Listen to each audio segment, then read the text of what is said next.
SP office, medical college, ఆయుష్ ఆసుపత్రి, గిరిజన భవన్ ఇవన్నీ కట్టుకున్నాం. ఇప్పుడే ఆనందన్న చెప్పినట్టు 93 కోట్ల రూపాయలతో ఆనాడు 2023లోనే నన్నే పిలిచిండు, నేను సబితమ్మ వచ్చినాం. ఇక్కడ ఆరోగ్యకి కూడా శంకుస్థాపన చేసినాం. అట్లాగే మీకు తెలుసు మీ ప్రాంతానికి చేవెళ్ళకు కానీ, పరిగికి కానీ, తాండూరుకు కానీ, వికారాబాద్ కానీ ఈ ప్రాంత రైతాంగానికి నీళ్ళిచ్చేదానికి కోట్పల్లి మండలంలో దాదాపు 12,000 ఎకరాలకు, బంట్వారంలో 6,000 ఎకరాలకు, దరూరులో 22,000 ఎకరాలకు, మరపల్లిలో 30,000 ఎకరాలకు, మోమిన్పేటలో 18,000 ఎకరాలకు, వికారాబాద్ మండలంలో సుమారు 10,000 ఎకరాలకు మరి నీళ్ళిచ్చే అద్భుతమైన ప్రాజెక్టు పాలమూరు రంగారెడ్డి ఎత్తిపోతల పథకం. దాన్ని మనం కడుతుంటే దానికి ఖిలాఫ్ కేసులేసిందే కాంగ్రెస్ వాళ్ళు. ఇదే రేవంత్ రెడ్డి, ఇదే కాంగ్రెస్ పార్టీ కేసులేసి ఆపే ప్రయత్నం చేసింది. అయినా 90% పూర్తి చేసినాం. 30,000 కోట్ల ప్రాజెక్టులో 27,000 కోట్ల పని పూర్తి చేసినాం. పూర్తి చేసి మరొక పంపు కూడా చాలు చేసినాం. రేవంత్ రెడ్డి గారి ప్రభుత్వం చేయాల్సిందల్లా ఒకటే, రిజర్వాయర్లు మనమే కట్టినాం. ఉద్దండాపూర్ రిజర్వాయర్ ఎక్కడి నుంచి అయితే మీకు నీళ్లు రావాలో ఆ రిజర్వాయర్ కూడా పూర్తయింది. నార్లాపూర్, వట్టెం, కరివెన, అట్లాగే ఉద్దండాపూర్ అన్ని రిజర్వాయర్లు పూర్తయినాయి. అక్కడ పంపులన్నీ చాలైతే ఉద్దండాపూర్కు నీళ్లు వస్తే ఉద్దండాపూర్ నుంచి కాలువల ద్వారా రంగారెడ్డి జిల్లాకు నీళ్లు రావాలా. 2.5 సంవత్సరాలైంది. 90% పూర్తయిన ప్రాజెక్టును పండుకోబెట్టిండ్రు, పక్కన పెట్టేసిండ్రు. వాళ్ళ బాధల్లా ఒకటే, పాలమూరు రంగారెడ్డి జల్దీ పూర్తి చేస్తే కేసీఆర్ని యాద్ చేసుకుంటారు వికారాబాద్లో. అందుకే వాటిని పక్కకు పెట్టేసిండ్రు. ఇక స్పీకర్ గారి గురించి అయితే నేను చెప్పాల్సిన అవసరం లేదు. ఆయన ధృతరాష్ట్రుడు అయిపోయింది.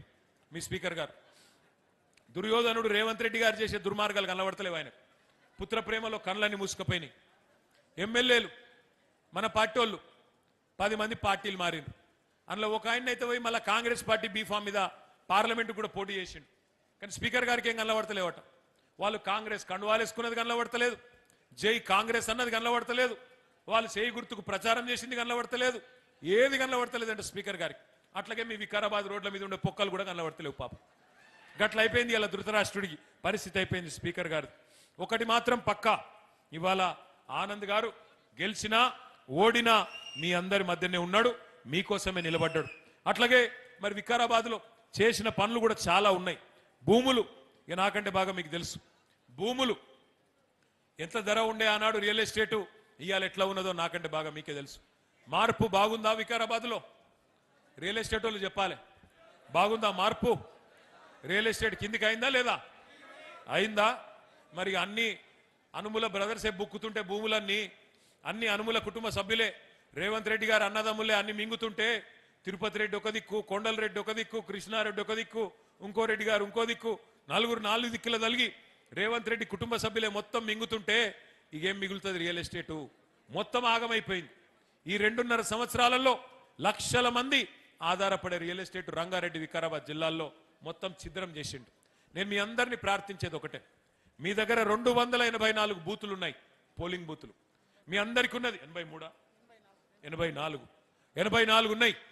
మీ అందరి మనసులో ఉన్నది ఒకటే, మళ్ళా కాంగ్రెస్ పోవాలే, కేసీఆర్ రావాలి అన్నది ఒకటే ఉన్నది. మరి రావాలి అంటే ఉత్తగా సపోర్ట్లు కొడితే, ఉపన్యాసాలు కొడితే కాదు. ఇంతకుముందు రామచంద్రరావు గారు కరెక్ట్గా చెప్పిండు.